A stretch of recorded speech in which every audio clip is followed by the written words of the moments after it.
Hello everybody. Let me to introduce myself by Mr. PARTHA BANERJEE, presently serving as an assistant professor in Department of History and at ASANNAGAR MOHAN TARKALANKAR College, ASANNAGAR, DIST-NADIA, West Bengal. Our college is affiliated to University of Kolani, which is in Nadia district, West Bengal. I am very thankful to UGC HRDC AMU for providing me such a great opportunity to present a seminar presentation session on food for thought.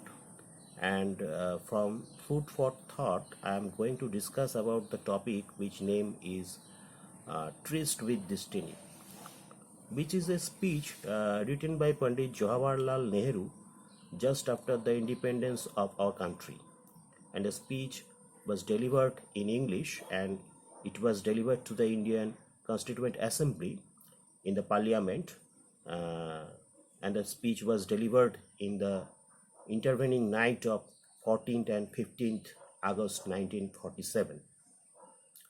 It is considered to be one of the greatest speeches of the 20th century and to be a landmark oration that captures the essence of triumphant culmination of the Indian independence struggle against the British Empire in India. In this speech, Pandit Jawaharlal Nehru spoke about the responsibility of a united and progressive nation.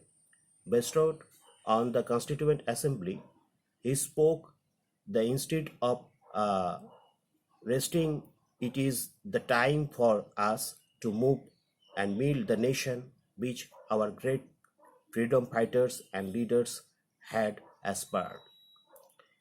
In this piece is like that, long years ago we made a tryst with destiny, and now the time comes when we shall redeem our place, not wholly or in full measure, but very substantially at the stroke of the midnight hour, when the world sleeps, India will awake to life and freedom. A moment comes, which comes but rarely in history, when we step out from the old of the new, when an age ends, and when the soul of a nation, long suppressed, finds utterance. It is fitting that at this solemn moment we take the place of dedication to the service of India and her people, and to the still larger cause of humanity with some pride. At the dawn of history, India started on her unending quest, and trackless centuries are filled with her striving and the grandeur of her success and her failures. Through good and ill fortunes alike, she has never lost sight of the quest or forgotten the ideals which gave her strength. We end today a period of ill fortunes, and India discovers herself again. The achievement we celebrate today is but a step, an opening opportunity, so the greater triumphs and achievements that await us. Are we brave enough and wise enough to grasp this opportunity and accept the challenge of the future?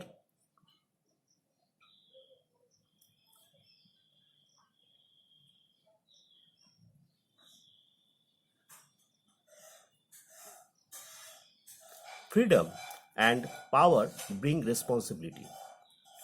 The responsibility rests upon this assembly, a sovereign body representing the sovereign people of India. Before the birth of freedom, we have endured all the pains of labor, and our hearts are heavy with the memory of this sorrow. Some of those pains continue even now. Nevertheless, the past is over, and it is the future that beckons to us now.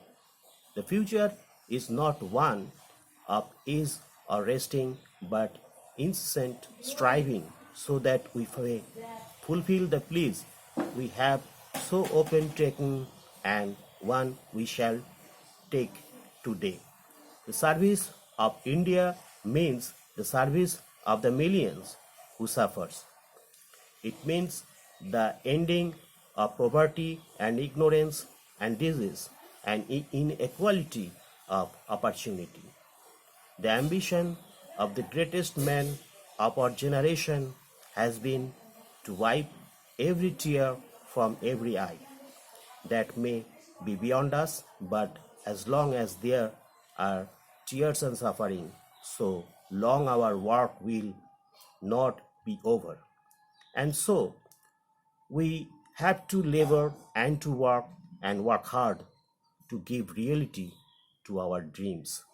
Those dreams are for India, but they are also for the world, for the nations and peoples are too closely knit together today for any one of them to imagine that it can lie apart.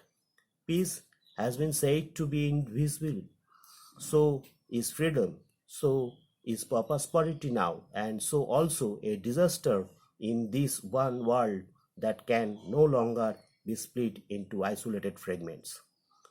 To the people of India, whose representative we are, we make an appeal to join us with faith and confidence in the great adventure. This is no time for pity and destructive criticism, no time for ill will or blaming others. We have to build the noble mansion of free India where all her children may dwell.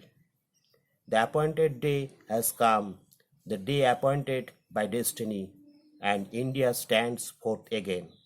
After long slumber and struggle awake, vital, free, and independence, the past clings on us still in some measure, and we have to do much before we redeem the pledge we have so often taken. Yet the turning point is past.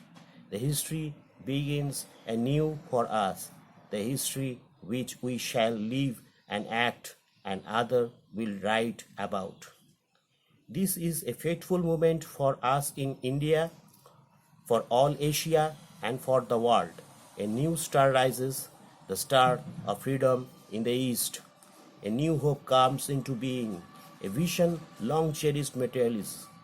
May the star never set and that hope never be betrayed. We rejoice in that freedom, even though clouds surround us and many of our people are sorrow-stricken and difficult problems encompass us, but freedom brings responsibilities and burdens, and we have to face them in the spirit of a free, disciplined people.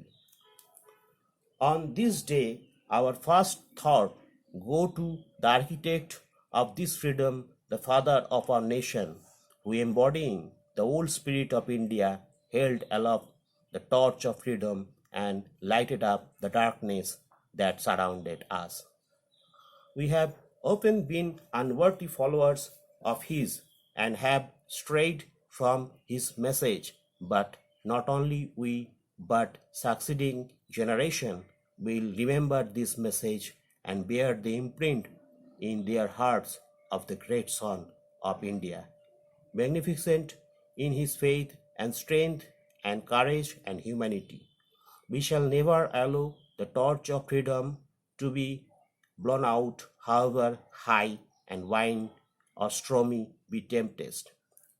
Our next thought must be of the unknown volunteers and soldier freedom who, without prize or reward, have served India even unto death.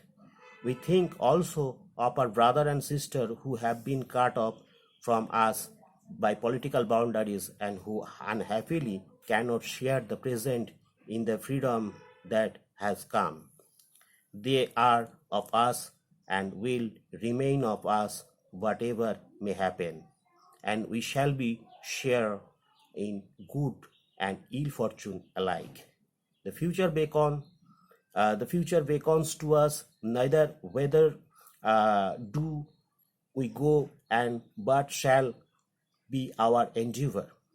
to bring freedom and opportunity to the common man, to the peasant and workers of India, fight and end poverty and ignorance and disease, to build up a prosperous, democratic and progressive nation, and to create social, economic and political institutions which will ensure justice and fullness of life to every man and woman. We have hard work ahead.